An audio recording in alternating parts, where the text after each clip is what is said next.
Feliz y bendecido día, aprendiendo un curso de milagros. El secreto de la verdadera oración es olvidarte de las cosas que crees necesitar. Pedir algo específico es igual que ver el pecado primero y luego perdonarlo. Del mismo modo, al orar pasas por alto tus necesidades específicas, tal como las ves, y las dejas en manos de Dios. Ahí se convierten en los regalos que le haces, pues le dicen que no antepondrás otros dioses a Él, ni que quieres otro amor que el suyo. Este libro es un comienzo, no un final.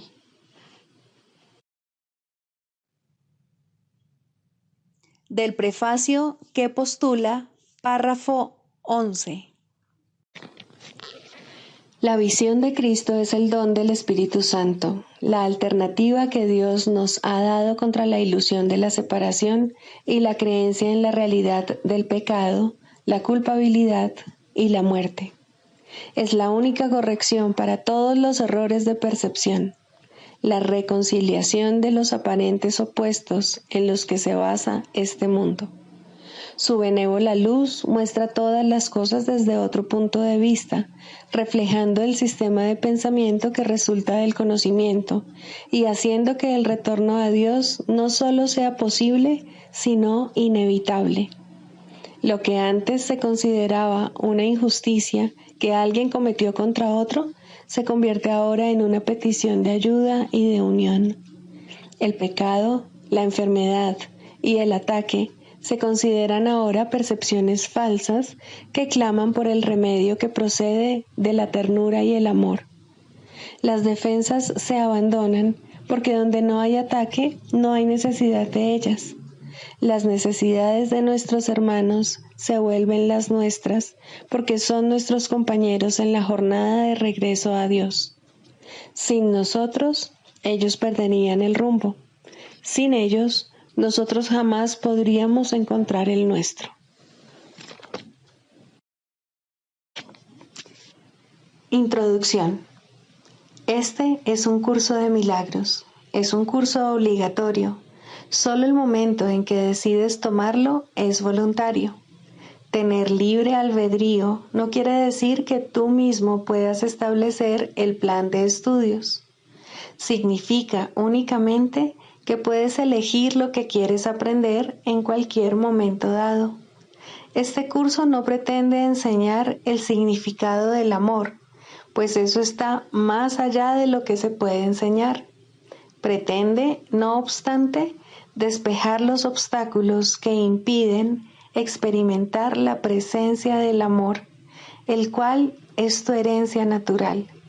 Lo opuesto al amor es el miedo, pero aquello que todo lo abarca no puede tener opuestos. Este curso puede, por lo tanto, resumirse muy simplemente de la siguiente manera. Nada real puede ser amenazado. Nada irreal existe. En esto radica la paz de Dios. Capítulo 1. El significado de los milagros. Primero, principios de los milagros. Principio 12. Los milagros son pensamientos. Los pensamientos pueden representar el nivel inferior o corporal de experiencia o el nivel superior o espiritual de experiencia. Uno de ellos da lugar a lo físico, el otro crea lo espiritual.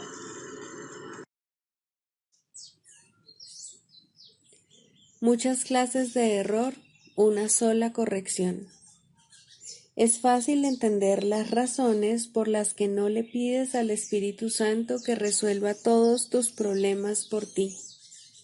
Para Él no es más difícil resolver unos que otros. Todos los problemas son iguales para Él, puesto que cada uno se resuelve de la misma manera y con el mismo enfoque.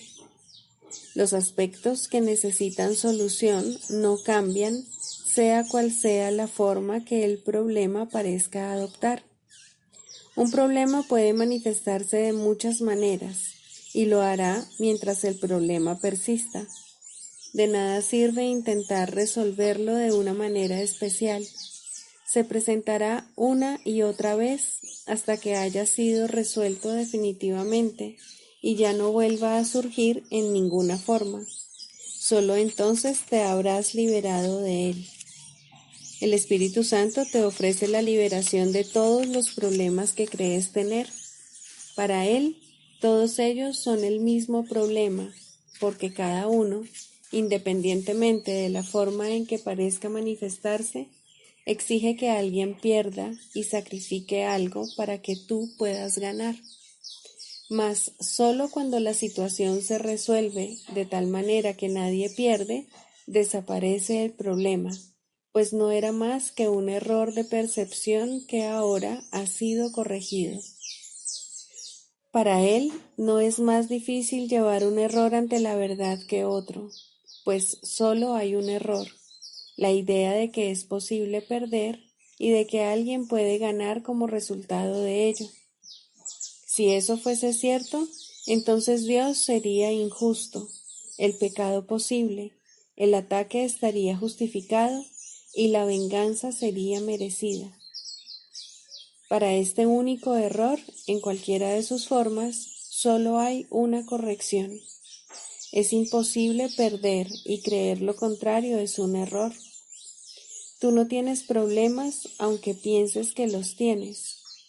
No podrías pensar que los tienes si los vieses desaparecer uno por uno, independientemente de la magnitud, de la complejidad, del lugar, del tiempo o de cualquier otro atributo que percibas que haga que cada uno de ellos parezca diferente del resto.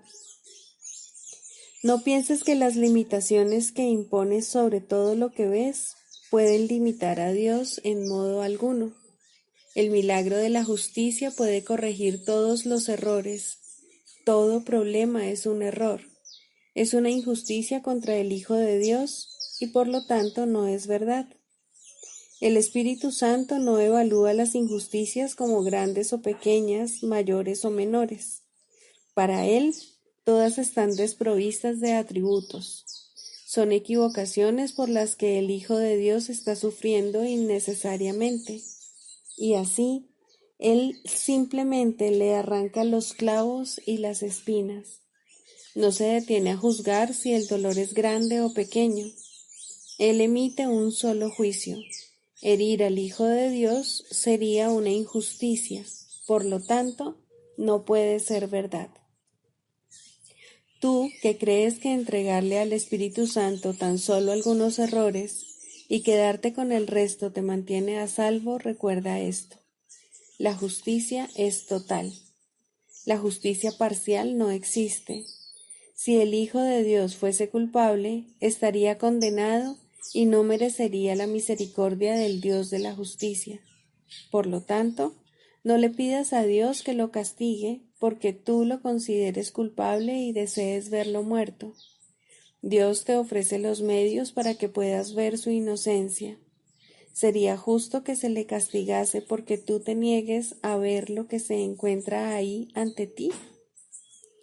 Cada vez que decides resolver un problema por tu cuenta o consideras que se trata de un problema que no tiene solución, lo has exagerado y privado de toda esperanza de corrección, y así niegas que el milagro de la justicia pueda ser justo. Si Dios es justo, no puede haber entonces ningún problema que la justicia no pueda resolver. Pero tú crees que algunas injusticias son buenas y justas, así como necesarias para tu propia supervivencia. Estos son los problemas que consideras demasiado grandes e irresolubles, pues hay personas a las que les deseas que pierdan y no hay nadie a quien desees ver completamente a salvo del sacrificio. Considera una vez más cuál es tu función especial. Se te ha dado un hermano para que veas en él su perfecta inocencia. y no le exigirás ningún sacrificio porque no es tu voluntad que él sufra pérdida alguna. El milagro de justicia que invocas te envolverá tanto a ti como a él, pues el Espíritu Santo no estará contento hasta que todo el mundo lo reciba, ya que lo que le das a él les pertenece a todos, y por el hecho de tú darlo, él se asegurará de que todos lo reciban por igual.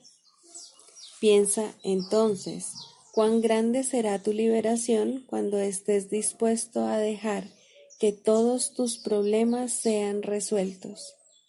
No te quedarás ni con uno solo de ellos, pues no desearás ninguna clase de dolor, y verás sanar cada pequeña herida ante la benévola visión del Espíritu Santo, pues todas ellas son pequeñas para Él, y no merecen más que un leve suspiro de tu parte antes de que desaparezcan del todo y queden por siempre sanadas y en el olvido. Lo que una vez pareció ser un problema especial, un error sin solución o una aflicción incurable, ha sido transformado en una bendición universal. El sacrificio ha desaparecido y en su lugar se puede recordar el amor de Dios, el cual desvanecerá con su fulgor toda memoria de sacrificio y de pérdida. Es imposible recordar a Dios mientras se tenga miedo de la justicia en lugar de amarla. Él no puede ser injusto con nadie ni con nada, porque sabe que todo lo que existe es suyo y que será siempre tal como Él lo creó. Todo lo que Él ama no puede sino ser impecable e inmune al ataque. Tu función especial abre de par en par la puerta tras la cual el recuerdo de su amor permanece perfectamente intacto e inmaculado. Solo necesitas desear que se te conceda el cielo en vez del infierno, y todos los cerrojos y barreras que parecen mantener la puerta herméticamente cerrada se desmoronarán y desaparecerán, pues no es la voluntad de tu Padre que tú ofrezcas o recibas menos de lo que Él te dio cuando te creó con perfecto amor.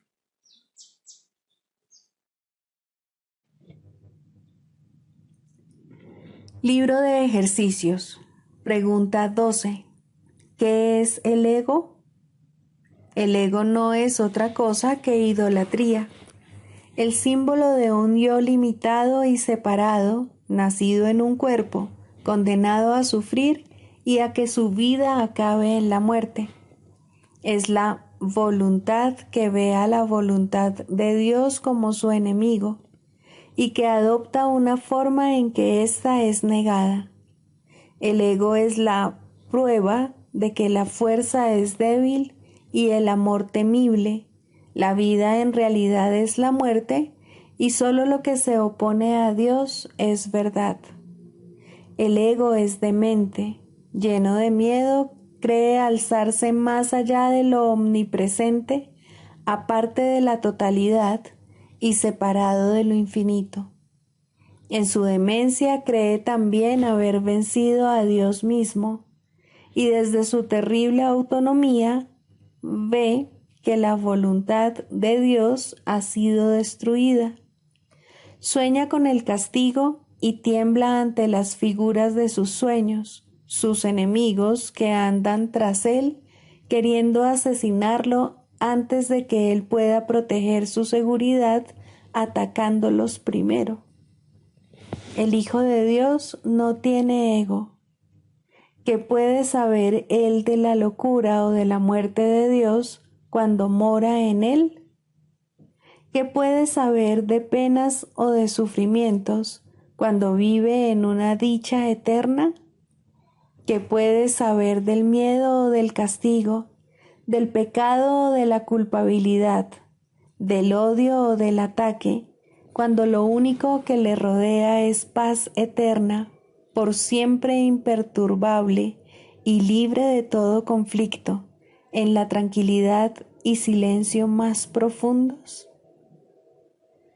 Conocer la realidad significa no ver al ego ni a sus pensamientos, sus obras o actos, sus leyes o creencias, sus sueños o esperanzas, así como tampoco los planes que tiene para su propia salvación y el precio que hay que pagar por creer en Él. Desde el punto de vista del sufrimiento, el precio que hay que pagar por tener fe en Él es tan inmenso que la ofrenda que se hace a diario en su tenebroso santuario es la crucifixión del Hijo de Dios. Y la sangre no puede sino correr ante el altar donde sus enfermizos seguidores se preparan para morir. Una sola azucena de perdón, no obstante, puede transformar la obscuridad en luz y el altar a las ilusiones en el templo a la vida misma. Y la paz se les restituirá para siempre a las santas mentes que Dios creó como su Hijo, su morada, su dicha y su amor, completamente suyas y completamente unidas a Él. Lección 334. Hoy reclamo los regalos que el perdón otorga.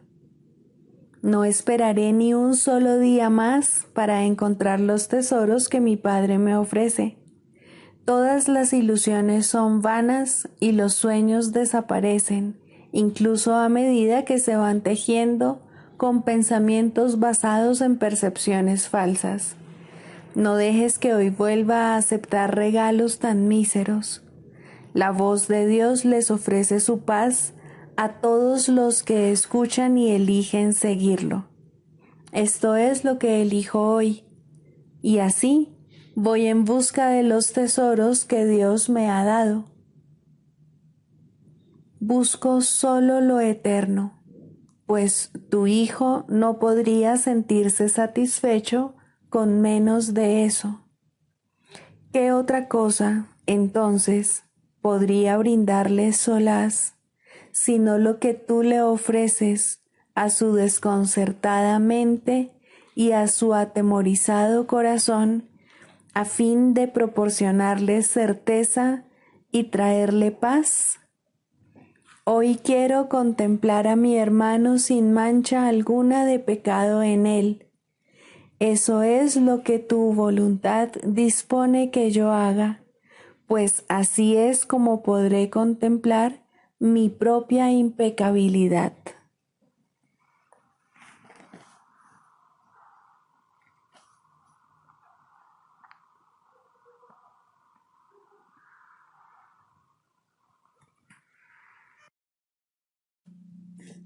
Características de los maestros de Dios. 10. Mentalidad abierta. El papel central que ocupa la mentalidad abierta, quizá el último de los atributos que el maestro de Dios adquiere, puede entenderse fácilmente cuando se reconoce la relación que guarda con el perdón. La mentalidad abierta procede de una ausencia de juicios. De la misma manera en que los juicios cierran la mente, impidiéndole la entrada al Maestro de Dios, de igual modo la mentalidad abierta lo invita a entrar. De la misma manera en que la condenación juzga al Hijo de Dios como malvado, de igual modo la mentalidad abierta permite que sea juzgado por la voz de Dios en su nombre. De la misma manera en que la proyección de la culpabilidad sobre él lo enviaría al infierno, de igual modo la mentalidad abierta permite que la imagen de Cristo le sea extendida. Solo aquellos que tienen una mentalidad abierta pueden estar en paz, pues son los únicos que ven razones para ello. ¿Cómo perdonan los que tienen una mentalidad abierta? Han renunciado a todas las cosas que les impediría perdonar. Han abandonado realmente al mundo y han permitido que éste les sea restaurado con tal frescura y en júbilo tan glorioso que jamás hubiesen podido concebir un cambio así. Nada es ahora como era antes. Todo lo que antes parecía opaco y sin vida, ahora no hace sino refulgir. Lo que es más, todas las cosas les dan la bienvenida, ya que ha desaparecido toda sensación de amenaza. Ya no quedan tinieblas que oculten la faz de Cristo. Ya se ha logrado el objetivo. El perdón es la meta final del programa de estudios, pues allana el camino para lo que se encuentra más allá de todo aprendizaje. El programa de estudios no hace ningún esfuerzo por excederse de su verdadero objetivo. El perdón es su único objetivo, en el cual converge en última instancia todo aprendizaje. Ciertamente eso es suficiente. Habrás notado que la lista de atributos de los maestros de Dios no incluye las características que constituyen la herencia del Hijo de Dios. Términos tales como amor, inocencia, perfección, conocimiento y verdad eterna no aparecen en este contexto, pues no serían apropiados aquí. Lo que Dios ha dado está tan remotamente alejado de nuestro programa de estudios que el aprendizaje no puede sino desaparecer ante su presencia. Sin embargo, mientras su presencia esté velada, el enfoque ha de centrarse necesariamente en el programa de estudios. La función de los maestros de Dios es llevar al mundo el verdadero aprendizaje. Propiamente dicho, lo que llevan es un desaprendizaje, que es a lo único que se le puede llamar verdadero aprendizaje en este mundo. A los maestros de Dios se les ha encomendado la función de llevar al mundo las buenas nuevas del completo perdón. Bienaventurados son en verdad, pues son los portadores de la salvación.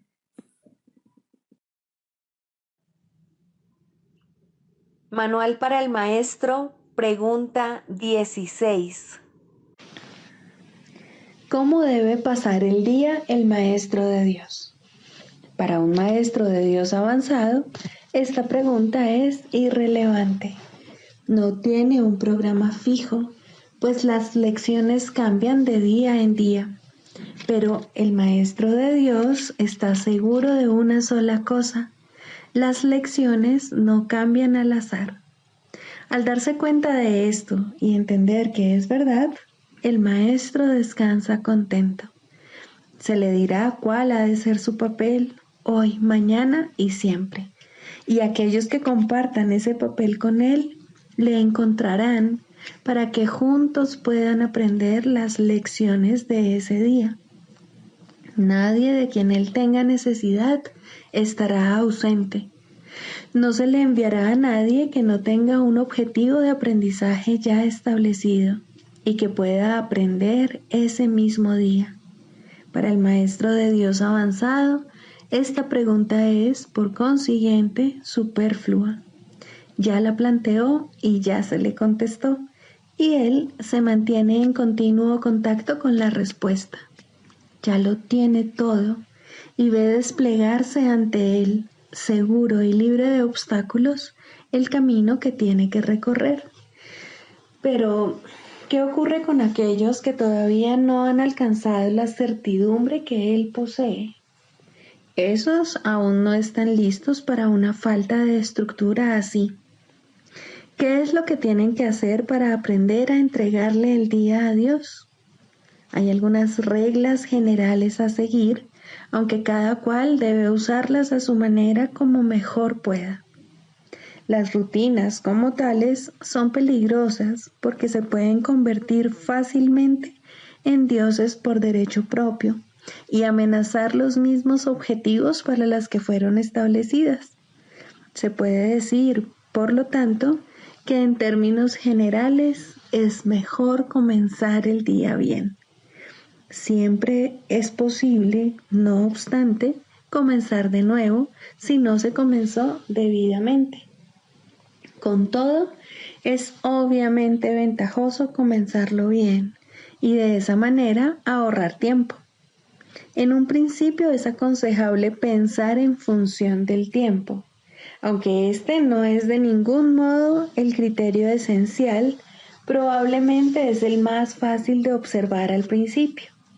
Inicialmente se hace hincapié en ahorrar tiempo, que si bien sigue siendo importante a lo largo de todo el proceso de aprendizaje, se recalcará cada vez menos. De entrada, podemos decir con seguridad que el tiempo que se dedica a comenzar bien el día ciertamente ahorra tiempo. ¿Cuánto tiempo debe emplearse en ello? Eso depende del mismo Maestro de Dios, quien no puede adjudicarse a sí mismo ese título hasta que haya completado el libro de ejercicios, ya que estamos aprendiendo dentro del marco de este curso. Después de haber finalizado las sesiones de práctica más estructuradas contenidas en el libro de ejercicios, la necesidad individual será el factor determinante. Este curso es siempre práctico.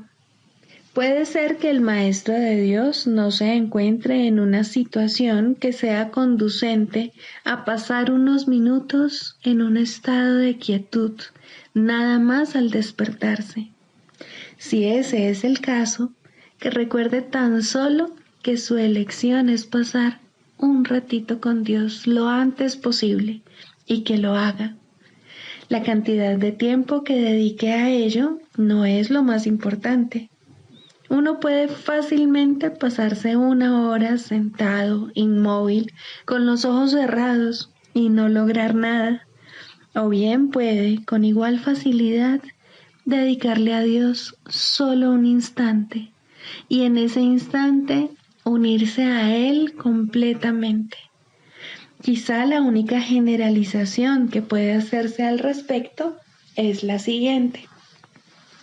Dedica un rato, lo antes posible, después de despertarte, a estar en silencio. Y continúa durante 1 o 2 minutos más después de que haya comenzado a resultarte difícil. Probablemente descubrirás que la dificultad disminuye y desaparece. En caso de no ser así, ese es el momento de parar. Por la noche se debe seguir el mismo procedimiento. Tal vez tu periodo de sosiego deba ser temprano en la noche, si no te es posible hacerlo inmediatamente antes de irte a dormir. No debes hacerlo acostado, es mejor estar sentado, en cualquier postura que prefieras. Habiendo completado el libro de ejercicios, seguramente habrás llegado a algunas conclusiones al respecto. Si te es posible, un momento apropiado para dedicárselo a Dios es justo antes de irte a dormir. Esto pone a tu mente en un estado de reposo y te aparta del miedo. Si te resulta más conveniente hacerlo más temprano, asegúrate al menos de no olvidarte pasar un rato, aunque sea solo un momento, en el que cierras los ojos y piensas en Dios. Hay un pensamiento en particular que debe recordarse a lo largo del día. Es un pensamiento de pura dicha, de paz, de liberación ilimitada. Ilimitada porque todas las cosas se liberan dentro de él. Crees que has construido un lugar seguro para ti mismo. Crees que has forjado un poder que te puede salvar de todas las cosas aterradoras que ves en sueños. Pero no es así. Tu seguridad no reside ahí. A lo que renuncias es simplemente a la ilusión de que puedes proteger tus ilusiones. Ese es tu temor y solo ese. Qué insensatez estar atemorizado por nada, nada en absoluto. Tus defensas son inservibles, mas tú no estás en peligro. No tienes ninguna necesidad de ellas. Reconoce esto y desaparecerán, y solo entonces aceptarás tu verdadera protección. Cuán fácil y tranquilamente transcurre el tiempo para el Maestro de Dios que ha aceptado su protección. Todo lo que antes hacía en nombre de su propia seguridad ha dejado de interesarle, puesto que está a salvo y sabe que lo está. Tienen un guía que no le ha de fallar. No es necesario que haga distinciones entre los problemas que percibe, porque aquel a quien acude reconoce que no hay grados de dificultad en su resolución. Está tan a salvo en el presente como lo estaba antes de que su mente aceptase las ilusiones, y como lo estará cuando las haya abandonado. Su estado no cambia con la ocasión o con el lugar, porque todas las ocasiones y todos los lugares son uno para Dios. En esto reside su seguridad, no tiene necesidad de nada más. Con todo, habrá tentaciones a lo largo del camino que al Maestro de Dios aún le queda por recorrer, y tendrá necesidad de recordarse a sí mismo durante el transcurso del día que está protegido. ¿Cómo puede hacer eso? Especialmente en los momentos en que su mente está ocupada con cosas externas. Lo único que puede hacer es intentarlo, y su éxito dependerá de la convicción que tenga de que va a triunfar. Deberá tener absoluta certeza de que su éxito no procede de él, pero que se le dará en cualquier momento, lugar o circunstancia que lo pida. Habrá ocasiones en que su certeza flaqueará, y en el momento en que esto ocurra, el Maestro de Dios volverá a tratar, como antes, de depender únicamente de sí mismo. No olvides que eso es magia, y la magia es un pobre sustituto de la verdadera ayuda. No es suficientemente buena para el Maestro de Dios, porque no es suficientemente buena para el Hijo de Dios. Evitar la magia es evitar la tentación, pues toda tentación no es más que el intento de sustituir la voluntad de Dios por otra. Estos intentos pueden parecer ciertamente aterradores, pero son simplemente patéticos. No pueden tener efectos, ya sean buenos o malos, sanadores o destructivos, tranquilizadores o aterradores, gratificantes o que exijan sacrificio. Cuando el Maestro de Dios reconozca que la magia simplemente no es nada, habrá alcanzado el estado más avanzado. Todas las lecciones intermedias no hacen sino conducirle a este estado y facilitar el que este objetivo esté más cerca de reconocerse, pues cualquier tipo de magia, sea cual sea su forma, es simplemente impotente. Su impotencia explica por qué es tan fácil escaparse de ella. Es imposible que lo que no tiene efectos pueda aterrorizar. No hay nada que pueda sustituir a la voluntad de Dios. Dicho llanamente, a este hecho es al que el Maestro de Dios dedica su día. Cualquier otro sustituto que acepte como real tan solo puede engañarle, mas está a salvo de cualquier engaño si así lo decide. Quizá necesite recordar: Dios está conmigo, no puedo ser engañado. Quizá prefiera usar otras palabras, o solo una, o ninguna. En cualquier caso, debe abandonar toda tentación de aceptar la magia como algo verdadero y reconocer que no solo no es aterradora, ni pecaminosa, ni peligrosa, sino que simplemente no significa nada. Al estar arraigada en el sacrificio y la separación, que no son más que dos aspectos de un mismo error, el Maestro de Dios elige simplemente renunciar a todo lo que nunca tuvo, y a cambio de ese sacrificio, entre comillas, se le restaura el cielo en su conciencia. ¿No te gustaría un intercambio así? El mundo lo haría gustosamente si supiera que se puede hacer. Los maestros de Dios son los que deben enseñarle que sí se puede, y por lo tanto, su función es asegurarse de que ellos mismos lo hayan aprendido. No hay otro riesgo durante el día, excepto el de poner tu confianza en la magia, pues solo eso conduce al dolor. No hay más voluntad que la de Dios. Sus maestros saben que esto es así y han aprendido que todo lo demás es magia. Lo que mantiene viva la creencia en la magia es la ilusión simplista de que la magia da resultado. Los maestros de Dios deben aprender a detectar las diversas formas de magia a lo largo de todo su entrenamiento, cada día y cada hora, e incluso cada minuto y cada segundo, y a percibir el hecho de que no significan nada. Cuando se las deja de temer, desaparecen, y así se vuelve a abrir la puerta del cielo, y su luz puede volver a irradiar sobre la mente que se encuentra en paz. Clarificación de términos. 5. Jesús, Cristo.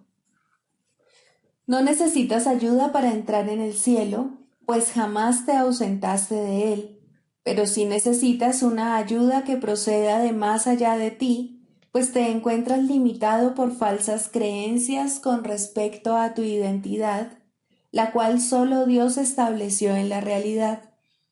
Los ayudantes que se te proveen varían de forma, aunque ante el altar son uno solo. Más allá de cada uno de ellos se encuentra un pensamiento de Dios, y esto jamás ha de cambiar. Pero sus nombres difieren por un tiempo, puesto que el tiempo necesita símbolos, siendo de por sí irreal. Sus nombres son legión, pero no nos extenderemos más allá de los nombres que el curso en sí emplea. Dios no provee ayuda, pues no sabe de necesidades. Sin embargo, Él crea todos los ayudantes que su Hijo pueda necesitar, mientras éste siga creyendo que sus fantasías son reales. Dale gracias a Dios por ellos, pues son quienes te conducirán de regreso a tu hogar. El nombre de Jesús es el nombre de uno que, siendo hombre, vio la faz de Cristo en todos sus hermanos y recordó a Dios. Al identificarse con Cristo, dejó de ser un hombre y se volvió uno con Dios. El hombre era una ilusión, pues parecía ser un ser separado que caminaba por su cuenta, dentro de un cuerpo que aparentemente mantenía a su ser separado de su ser, como hacen todas las ilusiones. Pero, ¿quién puede salvar a menos que, al ver las ilusiones, las identifique como lo que son? Jesús sigue siendo un Salvador, porque vio lo falso y no lo aceptó como la verdad. Cristo necesitó su forma para poder presentarse ante los hombres y salvarlos de sus ilusiones. En su completa identificación con el Cristo, el perfecto Hijo de Dios, su única creación y su felicidad, por siempre como Él y uno con Él, Jesús se convirtió en lo que todos vosotros no podéis sino ser. Mostró el camino para que le siguieras. Él te conduce de regreso a Dios porque vio el camino ante sí y lo siguió. Jesús hizo una clara distinción, todavía velada para ti, entre lo falso y lo verdadero.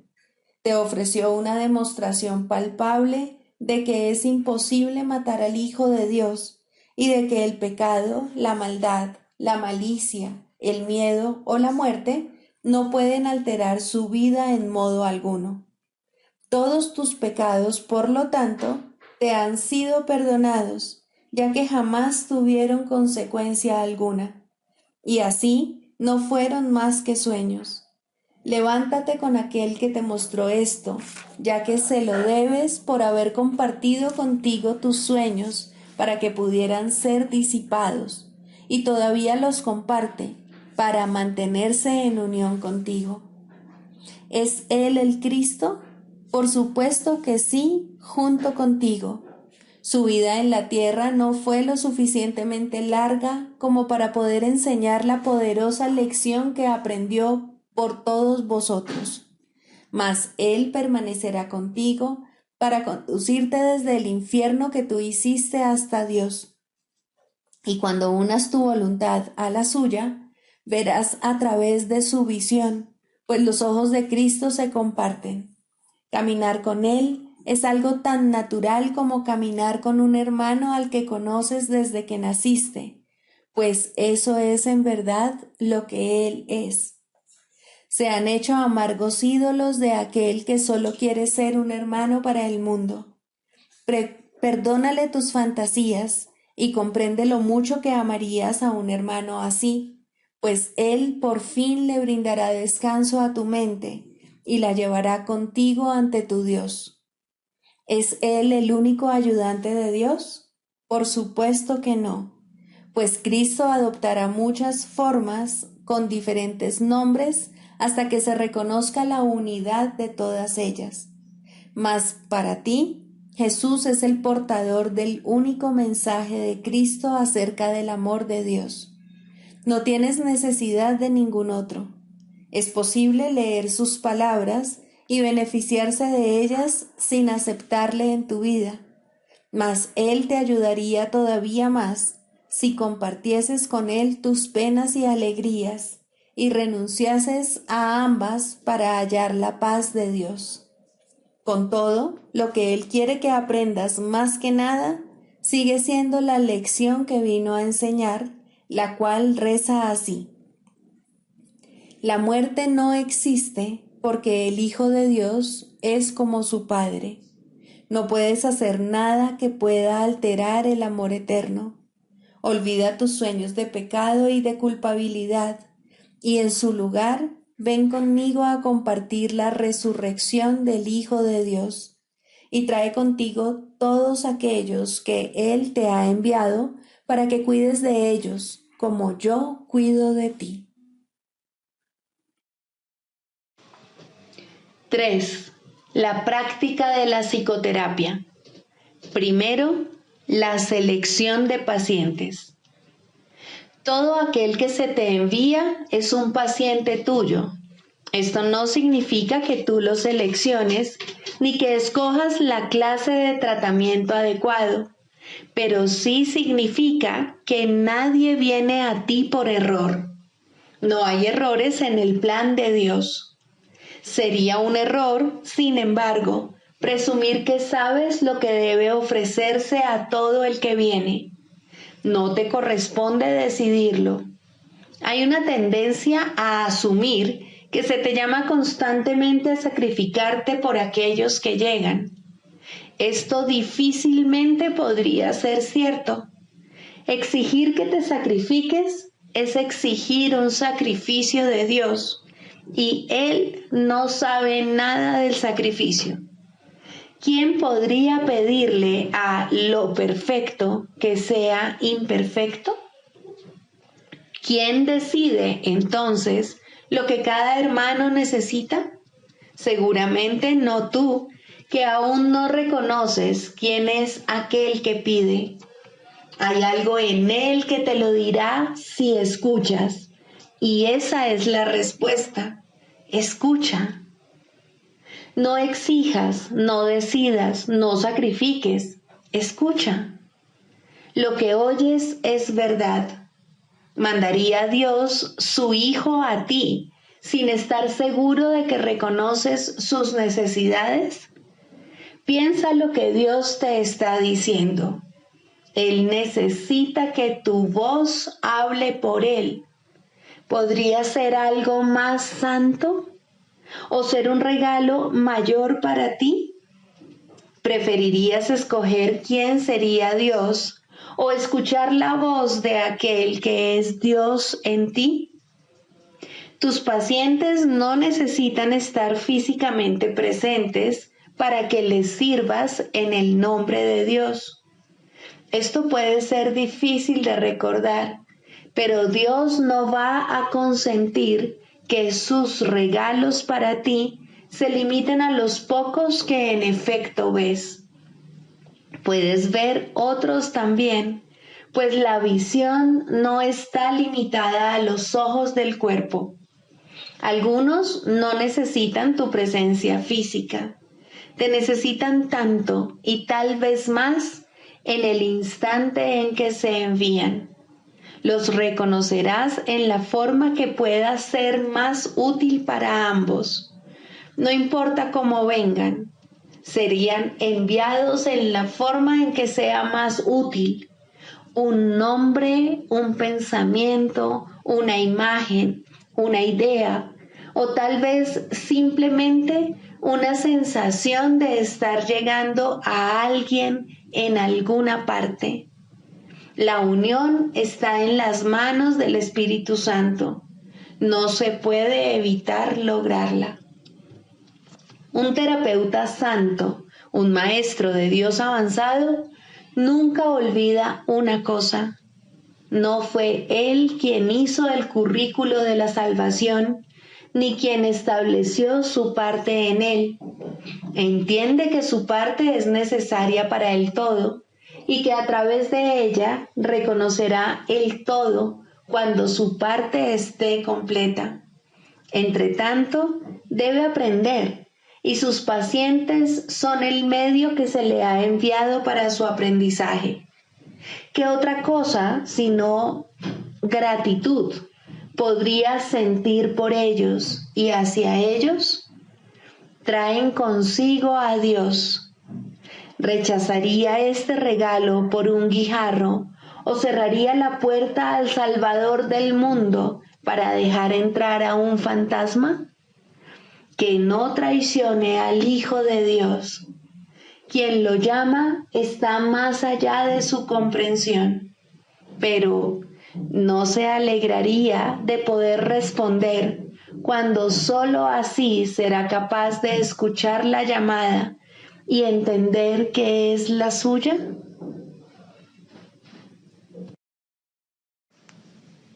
El canto de la oración. Segundo, la falsa curación en contraposición a la verdadera. La falsa curación no es más que un mísero intercambio de una ilusión por otra más agradable, de un sueño de enfermedad por uno de salud.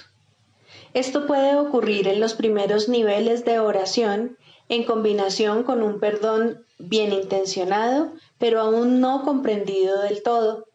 Solo la falsa curación puede dar lugar al miedo, de tal manera que la enfermedad es libre para arremeter de nuevo. La falsa curación puede, en efecto, eliminar ciertas formas de dolor y enfermedad, pero la causa sigue ahí y no dejará de producir efectos.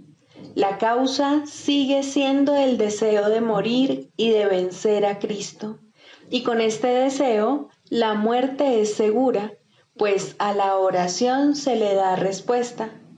No obstante, hay una clase de muerte aparente que tiene otra fuente. No es el resultado de pensamientos hirientes ni de una furia desenfrenada contra el universo. Significa simplemente que la utilidad del funcionamiento del cuerpo ha concluido, de manera que se elige abandonarlo en forma similar a como uno se desprende de una vestimenta desgastada. Esto es lo que debiera ser la muerte, una elección tranquila que se lleva a cabo felizmente y con una sensación de paz, pues el cuerpo se ha usado con bondad para ayudar al Hijo de Dios en el camino que lo lleva a su Padre. Le damos las gracias al cuerpo por el servicio que nos ha prestado, pero nos sentimos agradecidos también de que ya no haya necesidad de seguir transitando por el mundo de las limitaciones, ni de alcanzar al Cristo en formas borrosas y, a lo sumo, poder verlo claramente en amorosos destellos. Ahora podemos contemplarle sin velos, en la luz que hemos aprendido a ver nuevamente. Llamamos a esto muerte, pero es libertad. no se presenta en formas que parecen imponerse con dolor a una carne renuente, sino como una dulce bienvenida a la liberación. Si ha habido verdadera curación, esta puede ser la forma en que la muerte llegue cuando sea el momento de descansar por un rato de la labor gustosamente realizada y gustosamente concluida. Ahora nos dirigimos en paz a una atmósfera más despejada y a climas más suaves, donde no es difícil ver que los regalos que dimos nos fueron salvaguardados. Cristo nos resulta más claro ahora. Su visión es más sostenida en nosotros. Su voz, la palabra de Dios, más claramente nuestra. Este sereno pasar de un nivel de oración más elevado a un tierno perdón de las cosas del mundo solo puede recibirse con agradecimiento. Pero primero, la verdadera curación tiene que haber bendecido a la mente con amoroso perdón por los pecados con los que soñó e impuso sobre el mundo. Ahora sus sueños se desvanecen en un tranquilo descanso. Ahora su perdón viene a sanar el mundo y está lista para partir en paz, pues la jornada ha llegado a su fin y las lecciones se han aprendido. Eso no es muerte de acuerdo con el pensar del mundo, pues la muerte es cruel ante sus atemorizados ojos y se manifiesta en forma de castigo por el pecado. ¿Cómo podría entonces ser una bendición? ¿Y cómo puede dársele la bienvenida cuando se le debe temer? ¿Qué curación ha tenido lugar en semejante visión de lo que no es, sino la apertura del portal a un nivel de oración más elevado y a la dispensación de una amorosa justicia? La muerte es una recompensa, no un castigo, pero este punto de vista solo puede proceder de una curación que el mundo no puede concebir. No hay tal cosa como una curación parcial. Lo que solo intercambia ilusiones no ha hecho nada. Lo que es falso no puede ser parcialmente cierto. Si has sanado, tu curación es total. El perdón es el único regalo que puedes dar y el único que puedes recibir. La falsa curación se basa en la sanación del cuerpo, pero deja la causa de la enfermedad intacta, lista para arremeter de nuevo hasta que, en aparente victoria, provoca una muerte cruel. Se puede mantener a raya por algún tiempo y puede haber un breve respiro mientras aguarda para descargar su venganza contra el Hijo de Dios. Mas no se puede superar hasta que toda la fe que se había depositado en ella se deje de lado y se ponga en cambio en el sustituto que Dios ha provisto para los sueños malvados, un mundo en el que no hay un velo de pecado que lo mantenga en las tinieblas y desconsolado. Por fin las puertas del cielo se abren de par en par y el Hijo de Dios es libre para entrar al hogar que está listo para darle la bienvenida y que fue preparado antes que el tiempo fuese y que aún continúa esperando por él.